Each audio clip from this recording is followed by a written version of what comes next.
Corona के खिलाफ लड़ाई लड़ते भी रहेंगे और रास्ते भी निकालते रहेंगे।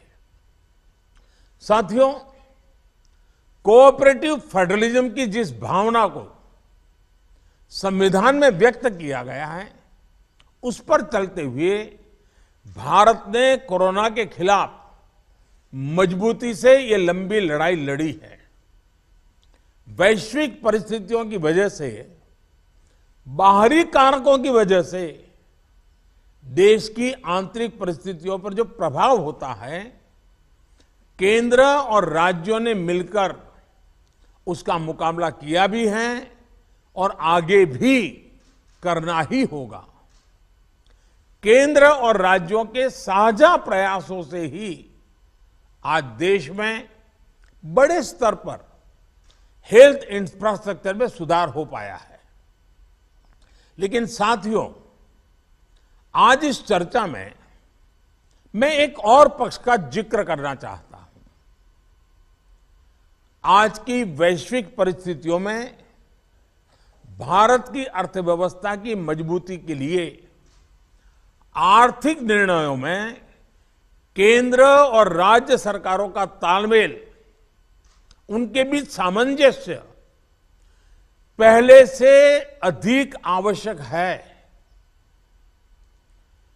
आप सभी इस बात से परिचित है कि जो युद्ध की परिस्थिति पैदा हुई है और जिस प्रकार से सप्लाई चेन प्रभावित हुई है, और ऐसे माहौल में दिनों दिन चुनौतियां बढ़ती जा रही हैं। ये संकट, वैश्विक संकट, अनेक चुनौतियां लेकर के आ रहा है। ऐसे संकट के समय में केंद्र और राज्यों के बीच तालमेल को, कोऑपरेटिव फेडरलिज्म की भावना को और बढ़ाना अनिवार्य हो गया है। अब मैं एक छोटा सा उदाहरण देता हूं। जैसे पेट्रोल डीजल की कीमतों का एक विषय हम सबके सामने है। देशवासियों पर पेट्रोल डीजल की बढ़ती कीमत का बोझ कम करने के लिए केंद्र सरकार ने एक्साइज ड्यूटी में कमी की थी। पिछले नवंबर महीने में कम की थी। केंद्र सरकार ने राज्यों से भी आग्रह किया था कि वो अपने यहां टैक्स कम करे और ये बेनिफिट नागरिकों को ट्रांसफर करे। इसके बाद कुछ राज्यों ने तो भारत सरकार की इस भावना के अनुरूप यहां टैक्स कम कर दिया, लेकिन कुछ राज्यों द्वारा अपने राज्य के लोगों को इसका कोई लाभ नहीं दिया गया। इस वजह से पेट्रोल डीजल की कीमतें इन राज्यों में अब भी दूसरों के मुकाबले कहीं ज्यादा है। ये एक तरह से इन राज्यों के लोगों के साथ अन्याय तो है ही, साथ ही पड़ोसी राज्यों को भी नुकसान पहुंचाता है। स्वाभाविक है कि जो राज्य टैक्स में कटौती करते हैं उन्हें राजस्व की हानि होती है। जैसे अगर कर्नाटका ने टैक्स में कटौती नहीं की होती तो उसे इन 6 महीनों में 5,000 करोड़ रुपए से ज्यादा का राजस्व मिलता।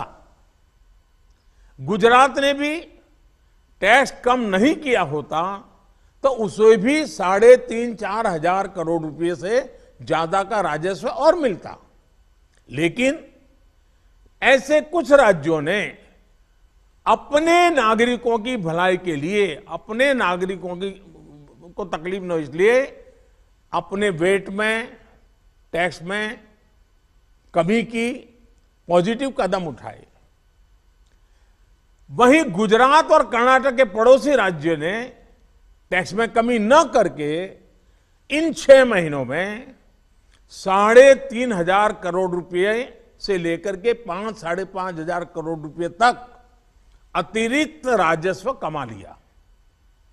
जैसा हम जानते हैं कि पिछले साल नवंबर महीने में वैट कम करने की बात की थी, सबको मैंने प्रार्थना की थी, लेकिन कई राज्य मैं यहां किसी की आलोचना नहीं कर रहा हूं, मैं सिर्फ आपसे प्रार्थना कर रहा हूं, आपके राज्य के नागरिकों की भलाई के लिए प्रार्थना कर रहा हूं। अब जैसे उस समय 6 महीने पहले कुछ राज्यों ने बात को माना, कुछ राज्यों ने नहीं माना।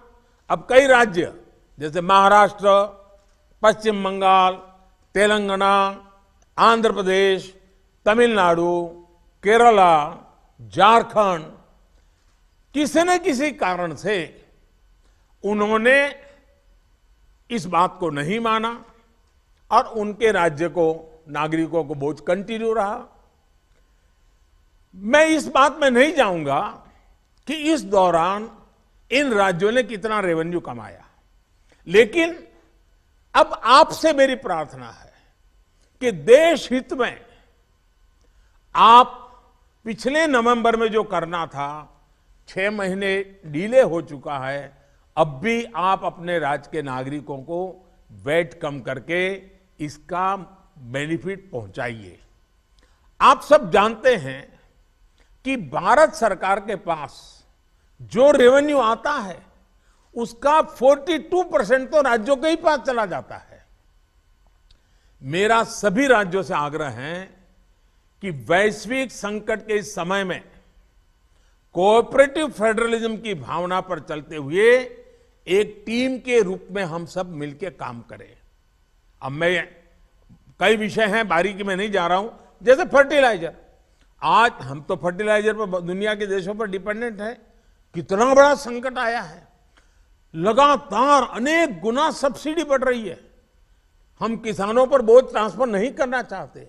अब ऐसे संकट झेलने पड़ रहे हैं, तब मैं आप सबसे आग्रह करता हूं, प्रार्थना करता हूं कि आप अपने राज्य, अपने पड़ोसी राज्य, सभी देशवासियों के हित में उसकी सर्वोच्च प्राथमिकता दे। मैं एक और उदाहरण देता हूं। अब नवंबर में जो करना था नहीं किया, इसलिए पिछले 6 महीने में क्या हुआ है, आज चेन्नई में, तमिलनाडु में पेट्रोल करीब 111 रुपया के पास है। जयपुर में 118 से भी ज्यादा है। हैदराबाद में 119 से ज्यादा है। कोलकाता में 115 से ज्यादा है। मुंबई में 120 से ज्यादा है। और जिन्होंने कटौती की, मुंबई के ही बगल में दीव दमन में 102 रुपया है। मुंबई में 120, बगल में दीव दमन में 102 रुपया।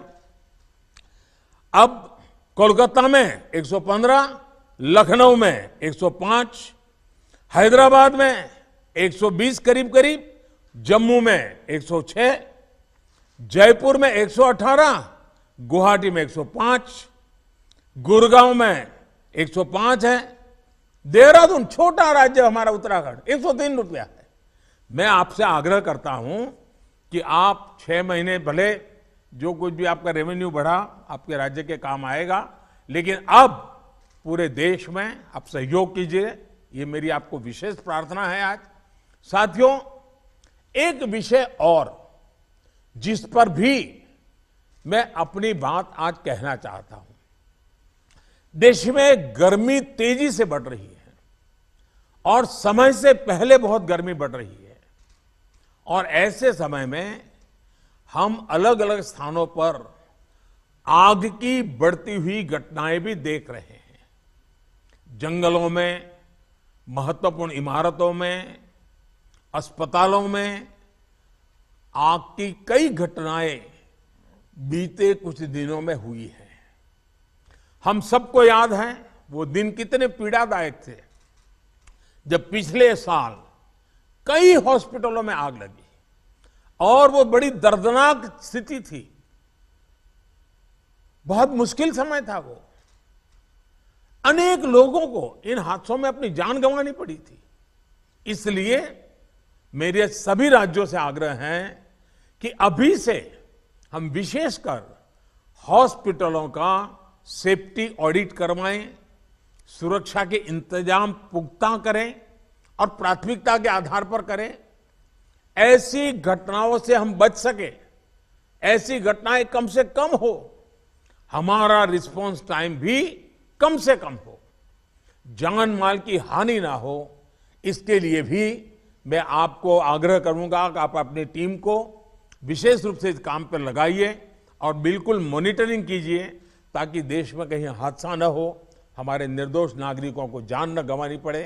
साथियों, आप सभी ने समय निकाला, इसके लिए मैं एक बार फिर आप सबका आभार व्यक्त करता हूं और हमेशा मैं आपके लिए उपलब्ध रहता हूं। कोई भी जरूरी सुझाव आपके होंगे तो मुझे अच्छा लगेगा।